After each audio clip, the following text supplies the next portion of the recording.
Donc, sans trop tarder, le projet m'a beaucoup intéressée parce que je pense que je vais vous donner quelques pistes pour votre concours, pour vos idées. Et donc, je vais commencer d'abord,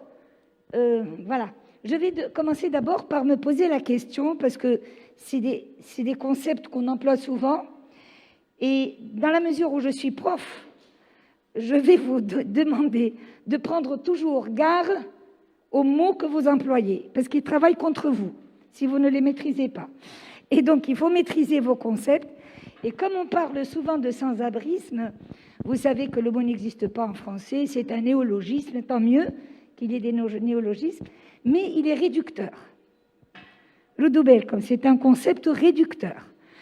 Être sans-abri, et qui se décline après SDF, sans domicile fixe, etc., il est réducteur parce qu'il focalise sur l'absence d'un toit et il invisibilise par là toutes les situations de mal-logement ou de logement précaire et indigne. Or, votre mot d'ordre, c'est le logement digne. Habiter un taudis n'est pas habiter. Vivre dans un taudis n'est pas habiter. Vivre dans des conditions de précarité n'est pas habiter. Il s'agit bien d'habiter et de loger. Donc voilà la première. Il faut le savoir, ça ne veut pas dire qu'il ne faut pas l'employer. Mais on l'emploie en sachant quelles sont les limites des concepts. Voilà.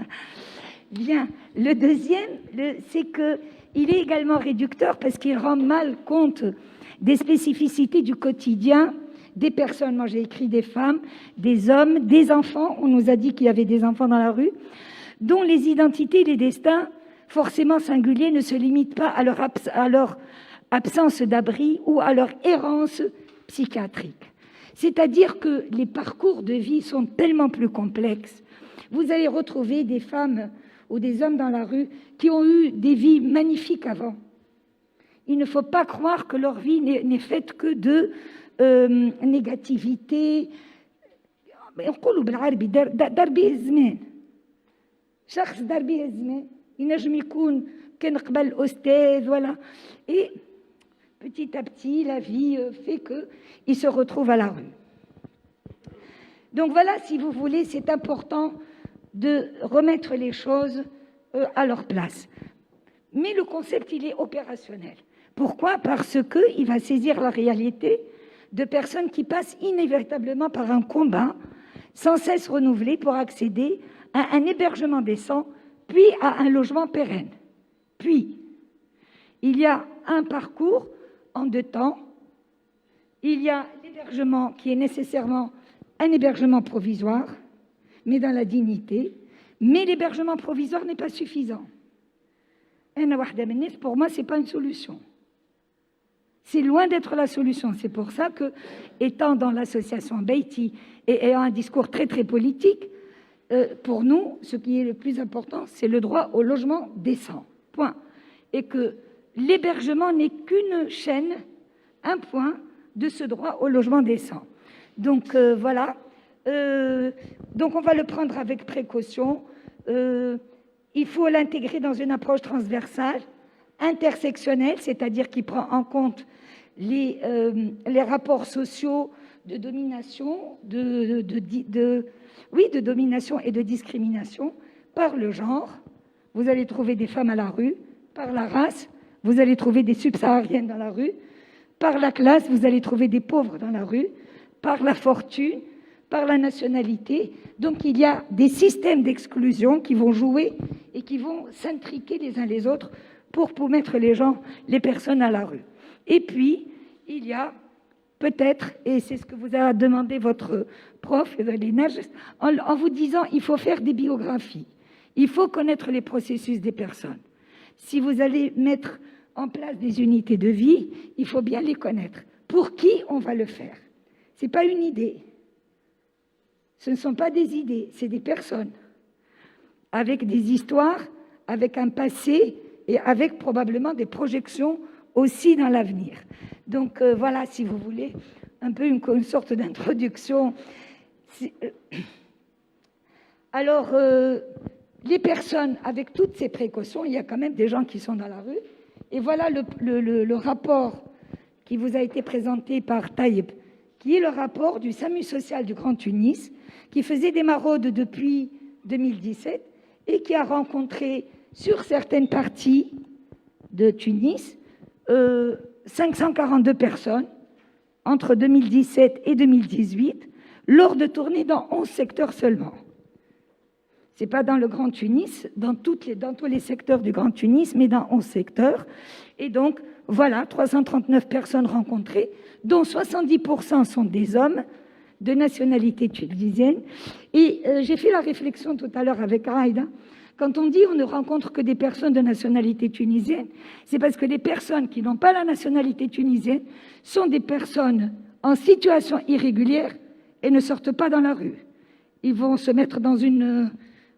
je sais pas, même dans un tonneau, et ne sortent pas à la rue pour ne pas se faire ramasser par la police. Toutes les personnes venant d'Afrique, du Mali, de la Côte d'Ivoire, du Cameroun, toutes sont dans des situations irrégulières à cause de lois obsolètes en Tunisie et qui n'accordent pas le séjour à ces personnes-là, et qu'on appelle migrantes après. Alors, il y a sur les 70%, il y a 30% de femmes. Et l'association Al-Haq, tout à l'heure, je vous parlerai en particulier de cette catégorie qui est les femmes, et alors qu'on n'était pas habitué.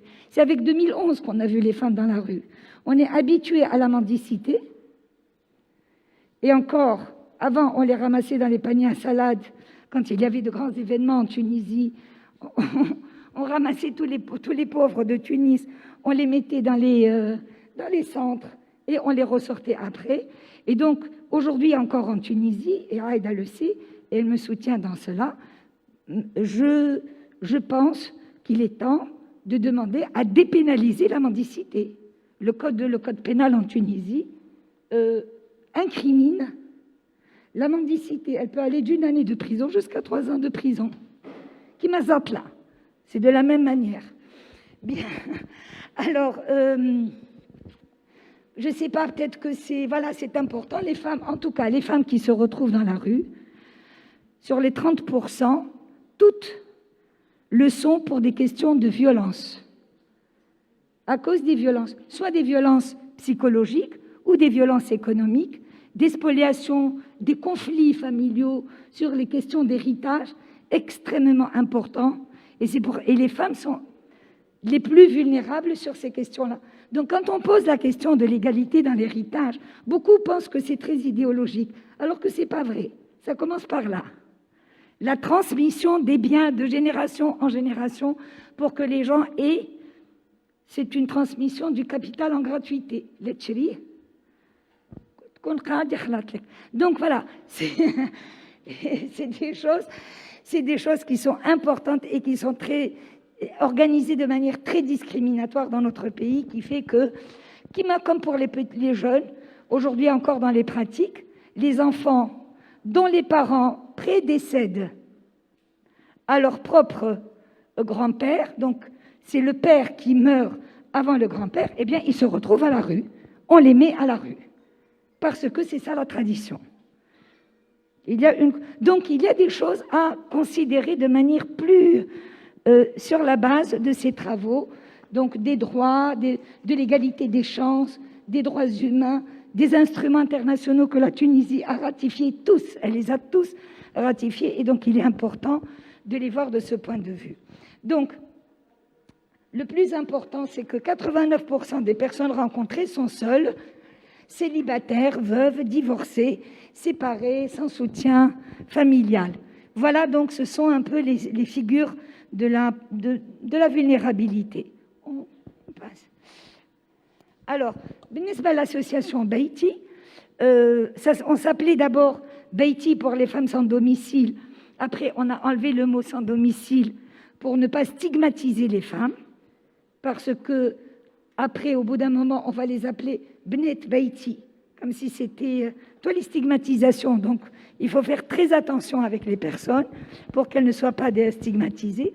On a reçu notre enregistrement légal au mois d'avril. Bientôt, au mois d'avril 2012, donc bientôt, on va fêter notre anniversaire. Et puis, alors, l'idée de Beïti, justement, c'est d'offrir aux femmes sans domicile ou sans logement, de leur offrir une solution. Et c'est pas d'offrir seulement, c'est pas dans le cadre de la charité, pas du tout. On n'a pas du tout cette vision. Mais on s'est rendu compte, avec la chute du régime de Ben Ali en 2011, on s'est rendu compte que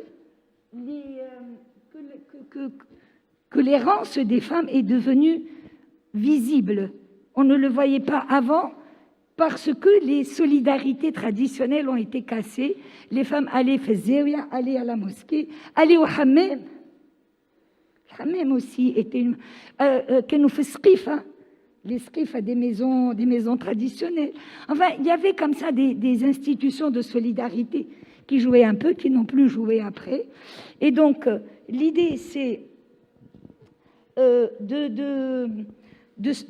d'être proche de ces femmes avec une vision féministe, une vision très politique. Et quand je dis politique, c'est pas politique politicienne, c'est très plaidoyer pour le changement social. On ne le fait pas uniquement pour faire ou pour nous donner bonne conscience.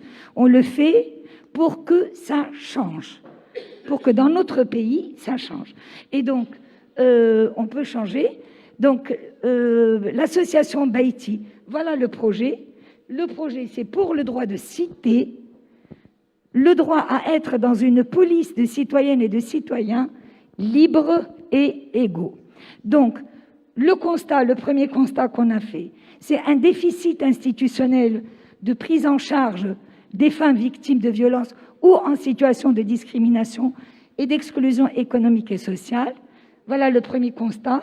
Le deuxième constat, c'est la nécessité de développer des savoirs et des savoir-faire nouveaux. D'accord ? Donc, Beïti, qui a une vision des rapports sociaux et qui veut faire autrement, et il ne s'agit pas de parquer les femmes, ni de faire des choses pour elles, mais de faire peut-être avec elles, comme on dit.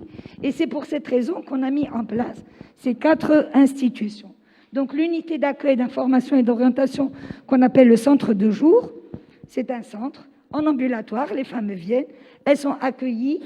Donc, on dit de nous qu'on est un lieu contenant. C'est-à-dire, il y a un repère dans la ville, dans l'espace urbain. Il y a un repère et les femmes peuvent venir dire ce qu'elles ont à dire. Et puis, elles peuvent rester, passer la journée, se laver leurs... Donc, il y a une laverie, il y a une douche, un peu et on fait tout le cheminement. C'est l'accueil, l'entretien, le suivi psychologique, le suivi de santé. On le fait souvent avec Médecins du Monde. Le suivi de santé, le suivi social. Les femmes arrivent, elles n'ont pas de carte d'identité, elles n'ont pas de carnet de soins. Le carnet là, bien qu'il il n'y a pas le carnet, le carnet à tarif réduit. Donc, les allocations familiales, les allocations sociales. Donc, il y a tout ce parcours social. Il y a également la scolarité des enfants. Quand une femme sort à la rue, elle a souvent aussi son enfant avec elle. Et qu'est-ce qu'on fait ? Il faut bien le mettre quelque part. Donc, c'est un gros problème. C'est un parcours du combattant, hein. Alors, après, on a le foyer d'hébergement. Je vous en parlerai plus rapidement tout à l'heure. Il est dans la Médina de Tunis et je vous parlerai du choix, pourquoi on a été dans la Médina de Tunis. Non, ne changez pas. Il y a le centre de formation Beit, c'est en auxiliaire social de vie, et l'espace belge qu'on vient d'inaugurer, qui est un centre de formation aussi dans des métiers qui sont des métiers d'assignation féminine. D'accord ? Coiffure, couture, auxiliaire social de vie, qui sont des métiers d'assignation féminine. Mais on a fait exprès de le faire, parce qu'il faut les réhabiliter, parce qu'on les regarde avec des yeux de discrimination, de minorisation. On considère que ce sont des métiers féminins, mais des métiers féminins des femmes qui n'ont pas réussi. Voilà, des femmes de mauvaise vie. كيما كلمة هارزة كيما كلمة حجامة. C'est des métiers stigmatisés, socialement stigmatisés, et qui pourtant ramènent de l'argent et de l'autonomie aux femmes. Donc, on va remettre les choses, on a remis un peu les choses dans leur contexte. Voilà les quatre, disons, grands projets de Beiti, avec une vision transversale, de prise en charge transversale des femmes. Alors, on passe, s'il vous plaît. Voilà, juste comme ça, les accueils. On est, depuis qu'on a commencé à travailler, on est à 1233 femmes en ambulatoire, c'est-à-dire un accueil de jour, c'est ça ce qu'on appelle un ambulatoire. Après, voilà les demandes. Quand elles viennent, qu'est-ce qu'elles demandent? Quand les femmes elles viennent, elles demandent en priorité, vous voyez, 2018, 2019, 2020, en priorité avec 37,98%, elles demandent donc l'accès à la justice et au droit. C'est extrêmement important. C'est pour vous dire que avant la matière, c'est le recouvrement de la dignité de ces droits. Il ne s'agit pas uniquement, donc ça vous permettra de réfléchir, il ne s'agit pas uniquement des deux construire, du mur et de la pierre. Il s'agit d'êtres humains qui sont dans des trajectoires de réhabilitation de soi. Pas de réhabilitation de la pierre seulement, de réhabilitation de soi. Et pour être réhabilité, donc peut-être, par exemple, dans votre projet, il faudra, je ne sais pas moi, je ne sais pas si je peux me permettre, peut-être de mettre des cartes pour que ces femmes connaissent où se trouve Médecins du Monde, Beiti, de leur donner des adresses utiles, voilà, des choses comme ça, pas d'ouvrir la maison et de leur dire allez là-bas. C'est aussi les prendre en charge pour que ces personnes puissent accéder à leurs droits, à la santé, à l'éducation, à la propreté, à l'hygiène, bon, tous les besoins dont elles ont besoin. Donc, l'accès aux droits. La question économique et financière, elle vient en deuxième, et la question du logement, elle vient en troisième position. Elle était en première position en 2018, et là, elle est en troisième. Alors, elles viennent pourquoi? Il y a des impayés de loyer. Le loyer impayé, donc il y a les évictions au bout. Il y a l'appui, voilà, aux impayés des charges d'eau et d'électricité. Donc, l'aide à la location et au cautionnement, l'aide au retour au pays pour les personnes migrantes, la demande d'hébergement d'urgence, elle a les équipements de base, une cuisinière, un lit d'enfant, une machine à laver, etc. Donc, on peut passer. C'est pas la peine, c'est juste... voilà. Alors, voilà le centre d'hébergement. Le centre d'hébergement est un des chaînons de l'intervention sociale. C'est ce qu'on appelle l'intervention sociale, c'est un des chaînons. Alors, le projet est très intéressant en soi parce qu'on a fait la réhabilitation, on l'a eu par réhabilitation d'une vieille école. Donc, Ntouma fait l'Mdina, il est dans la Médina de Tunis. Et on a fait une belle opération avec le ministère des Affaires sociales. C'est une vieille école, un peu style arabisance des années 20. Les écoles, donc les écoles de la France, quand elle était en Tunisie, jolie, hein, par ailleurs, très très jolie, avec de belles cours. Et donc, on l'a réhabilité. On a dépensé 800 000 dinars à peu près de réhabilitation, 750 000 dans la pierre et 50 000 pour l'équipement en lit, des choses élémentaires. Hein. Et on a eu en particulier l'appui de quatre coopérations, la Suède, la Norvège, la Finlande et le Danemark. Chacun a donné 100 000 euros.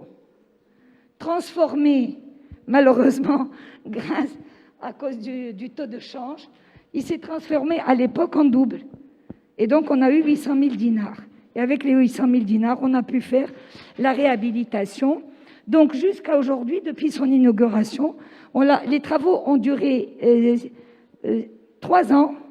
Et les travaux ont amené avec l'ASM, l'association Sauvegarde la Médina. Et Soulef devait être avec vous, non? Ah oui, Didi. Elle n'a pas pu, c'est dommage.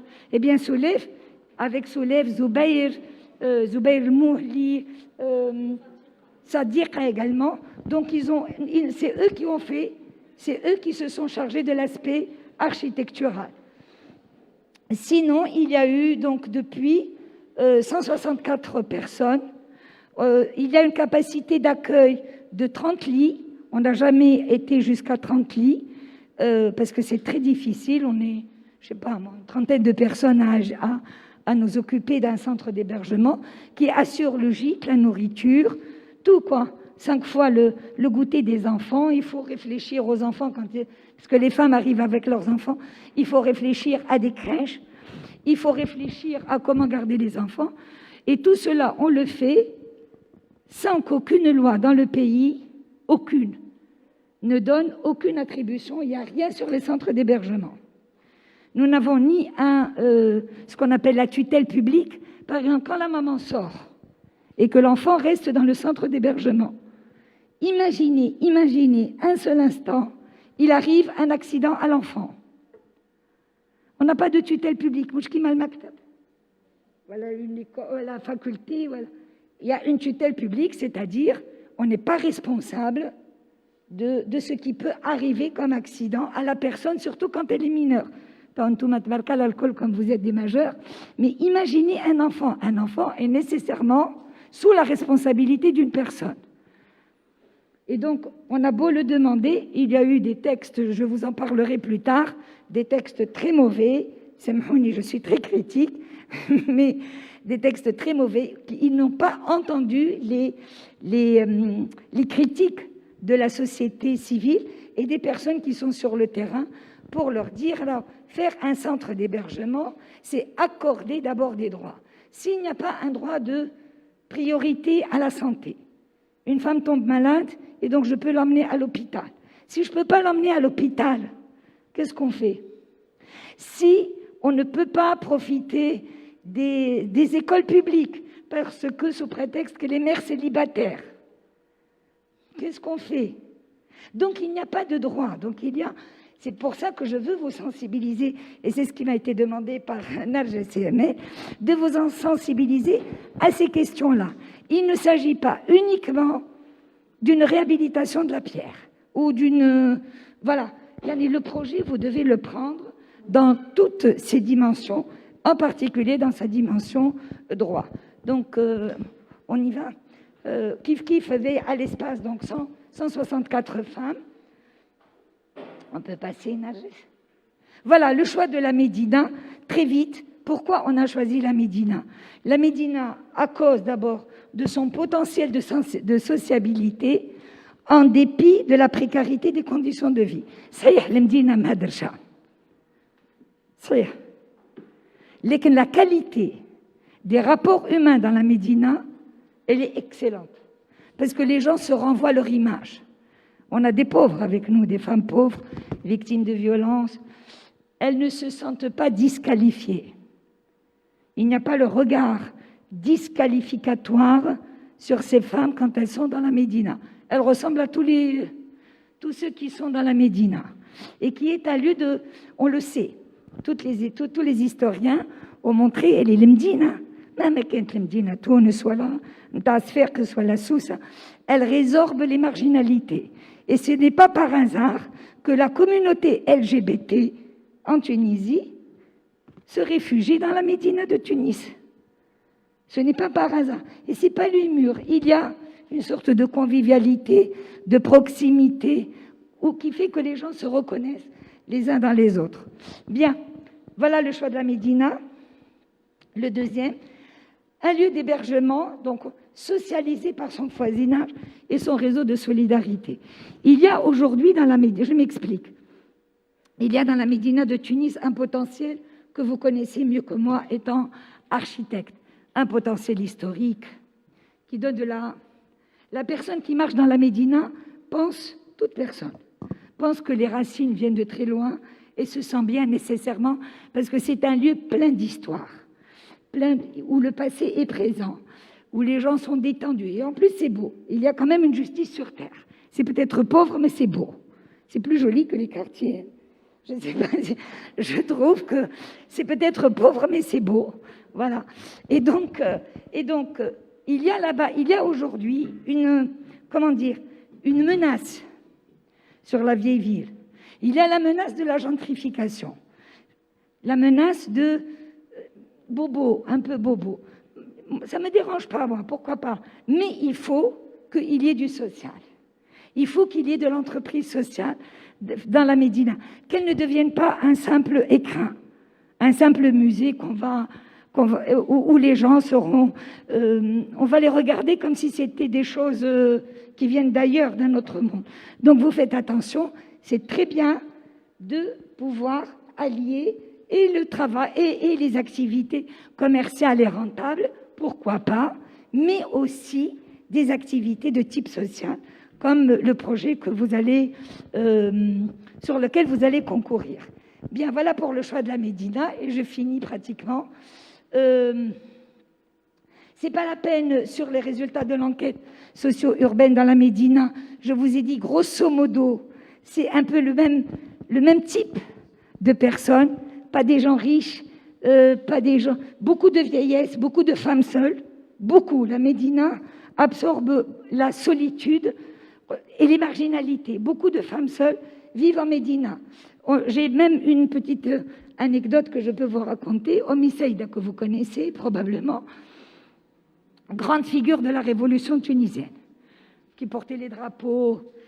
Bon, donc cette vieille femme a fini par avoir un logement social. Elle a laissé Hayat Tahrir. Elle est revenue habiter dans sa petite chambre, dans une vieille école squattée de la Médina Tunis, parce que quand elle est là-bas, il y a un petit gamin qui passe et elle lui demande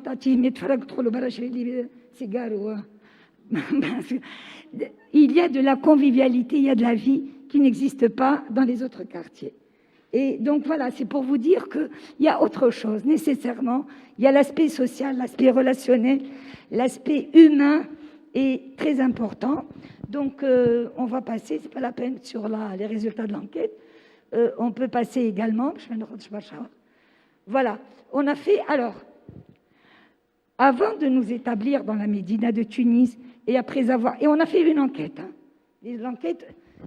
on a fait une enquête urbaine, d'anthropologie urbaine, pour voir si on peut s'implanter là-bas. On est des féministes pour créer un centre d'hébergement pour des femmes, avec des femmes qui sont considérées hors normes. Il était important de respecter les habitants et d'aller leur poser la question. Pas directement, bien entendu, à travers des sociologues, des groupes de parole, pour voir si ils vont nous considérer comme un abcès qui demet la random.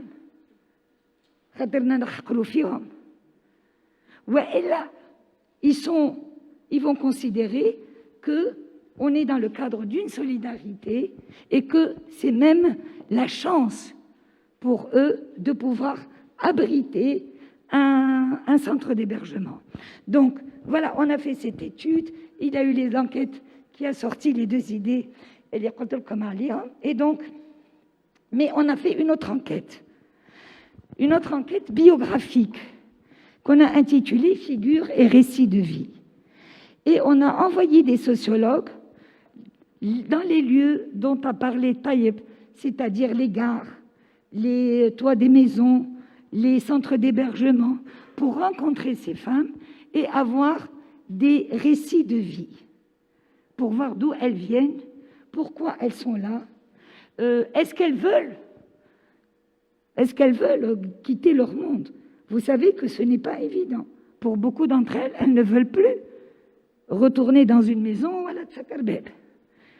Elles veulent rester dehors, elles se sont appropriées l'espace public, elles se sentent bien, elles se sentent protégées, elles connaissent toute la police. Alors l'armée, n'en parlons pas. Quand il y avait encore l'armée en Tunisie, elles étaient copines avec l'armée, elles partageaient les casse-croûtes qu'on leur donnait, etc. Donc, il y a autre chose, vous voyez. Et l'enquête biographique a permis de sortir 10 situations, voilà, 10 types, toutes de femmes à la rue, toutes significatives du caractère multidimensionnel du sans-abrisme au féminin. Je vous dis, et c'est la dernière, vraiment c'est la dernière, voilà, on va retrouver à la rue des femmes seules sans soutien ou en rupture familiale, donc des femmes adultes ici, je parle des adultes. Elles sont dépourvues de tout revenu, elles sont pauvres comme job et se trouvent dans l'incapacité matérielle et morale d'agir. C'est un peu ce que les psychanalystes appellent l'errance psychologique. Elles sont dans une errance psychologique. Alors, elles souffrent d'un sans-abrisme prolongé qui les plonge dans l'errance, le déni de soi et parfois la démence. Ce que j'ai appris à ma fréquentation des psychologues, c'est que les personnes qui ont des séjours prolongés dans la rue finissent par perdre l'idée de l'espace complètement, par perdre l'idée de l'espace et par perdre l'idée de leur silhouette. C'est extrêmement... elles les perdent, voilà. C'est des repères, c'est les premiers repères qu'elles perdent. La deuxième, c'est les jeunes femmes en itinérance, souvent en itinérance locative, d'accord, sans moyens, vivant en couple ou seul, un nomadisme locatif à la pièce, voire une prostitution forcée. Qui n'est pas son copain ni son amoureux, et juste parce que voilà, elle n'a pas où aller, et qui finit par être dans une prostitution forcée. Vous savez qu'il y a un texte qui l'incrimine comme étant de la traite. C'est de la traite des personnes. Alors, femmes mariées, on a trouvé beaucoup de femmes mariées, victimes de violences conjugales ou intrafamiliales, entre l'époux ou elle au sein de la famille. Femmes en détresse et en situation d'urgence, elles n'ont où se réfugier des actes et des menaces à leur intégrité physique et morale. Vous savez que la violence finit par faire sortir les femmes à la rue. C'est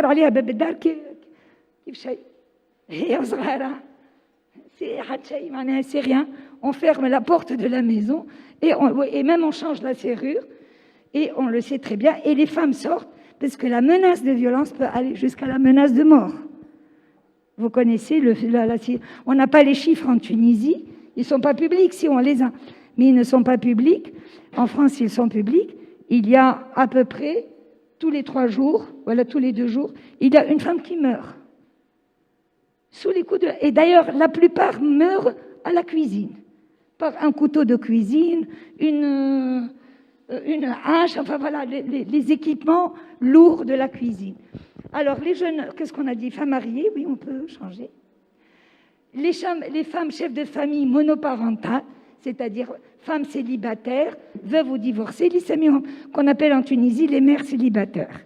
Beaucoup de mères célibataires, Taïeb en a parlé, elles sont en rupture avec leur famille qui les rejette parce qu'elles ont eu un enfant en dehors du mariage ou elles n'arrivent pas à assumer et donc elles s'en vont. Elles sont en rupture avec leur famille et ne reviennent vers leur famille que quand il y a un gros problème. Le décès du père. Voilà, la maman, elle est très malade. À ce moment-là, les choses se renouent et se remettent en place. Il y a les jeunes filles fuyant le domicile parental pour menace ou usage de violences familiales. En rupture scolaire, elles trouvent refuge ponctuel chez des connaissances et des proches. Cette situation, on la retrouve en particulier dans dans la communauté LGBT, lorsque les filles, elles disent à leurs parents qu'elles sont d'orientation sexuelle autre que hétérosexuelle, qu'elles sont bisexuelles ou homosexuelles ou transgenres. Alors là, c'est la catastrophe. Elles sont sorties de la maison, manu militari pratiquement, plus personne ne leur parle dans la famille et on a des drames. Il y a des filles qui vont jusqu'à essayer de se suicider à cause de ces drames-là. On continue, il nous reste 3, voilà. Alors, femmes travailleuses, employées de maison. Là aussi, les employés de maison, le Covid, مثلا, toutes les employées de maison, خرجوهم طردوهم. يبدأوا يسكنوا هما employés de maison à plein temps, hein, je les appelle. Il n'y a même pas un demi-temps. Elles sont employées de maison à plein temps, donc elles dorment dans les maisons. Mais avec Covid et la peur d'attraper la maladie, puisqu'elles sortent, etc., elles font le marché, donc on les a mises dehors. Donc là aussi, on en a rencontré pas mal. Il y a les femmes âgées en état de maladie chronique, en soins de long cours ou hospitalisées. Elles sont aussitôt divorcées ou abandonnées par leur conjoint. Excusez-moi d'être aussi noire, mais c'est vraiment la réalité. Je n'ajoute rien.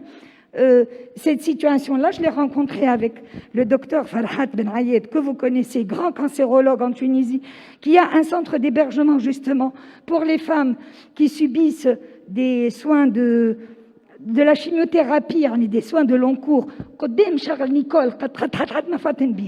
Personne, parce qu'il le fait.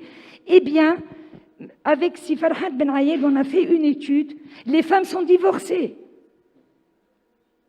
Et elles sont divorcées à leur tort. Et je vais vous dire pourquoi. Elle connaît parce que sa maman, c'est une spécialiste du droit privé. Elles sont divorcées parce qu'elles sont en faute par rapport au devoir conjugal. Non, mais il faut que vous soyez conscient de l'état de dégradation de notre système. Alors, femmes pauvres, âgées, évincées du logement, et donc c'est les situations de non-paiement, des femmes pratiquement analphabètes, elles se retrouvent à la rue parce qu'on va exécuter une décision de justice qui est une décision d'eviction. Donc, et elle ne connaît pas la procédure, elle ne sait pas que c'est des actions d'urgence, elle ne sait pas qu'il faut faire des recours, elle se retrouve, et vraiment manu militari, avec l'aide des forces de l'ordre, on sort les affaires et on les met dehors. Et donc voilà, et on a les anciennes détenues, beaucoup sont, parce qu'il y a la double peine, et enfin les femmes migrantes sans papier, mais celles-là, il faut aller les chercher, parce qu'elles ne se découvrent pas de peur d'être... Et quand elles sont prises, on les met dans un centre, j'en ai parlé avec toi, Raïda, dans le centre Louardéa, qui n'est ni un centre, une prison, ni un centre d'hébergement. Bon, quelque chose. Voilà, je crois que j'ai terminé. Oui, la conclusion, agir pour le droit au logement, enjeux et défis. Et Kamal avait juste l'idée... c'est pas la paix. Juste, je vous lis que voilà, le confinement durant la pandémie a apporté encore la preuve de l'état sexué et genré de la pauvreté et de l'exclusion par le logement. Et quand je dis par le logement, parce que c'est l'état pratiquement de 90% des Tunisiens qui ne sont pas propriétaires de leur logement.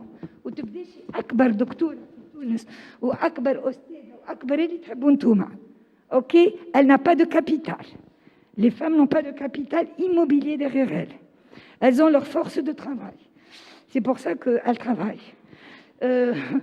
Alors, il y a un lien fatal à dénouer entre femmes, précarité et mal logement à cause de cela, parce que c'est structurel aux rapports sociaux, c'est structurel. Et donc, la question ne se résout pas à un simple toit, mais à la reconnaissance pleine et entière du droit fondamental au logement décent dans ses différentes composantes matérielles, économiques et symboliques dont l'État devrait être garant. Ce n'est ni vous ni moi qui sommes responsables de la situation. Si on le fait, c'est pas pour nous substituer à l'État, non, c'est parce qu'on est conscient qu'on ne peut pas être des spectateurs dans nos pays, qu'on est acteurs de nos devenirs, qu'il y a de la solidarité, ce qu'on appelle de la solidarité, mais cette responsabilité relève de l'État. On ne peut pas concevoir une société démocratique si on accepte la pauvreté, on accepte l'errance, on accepte le sans-abrisme.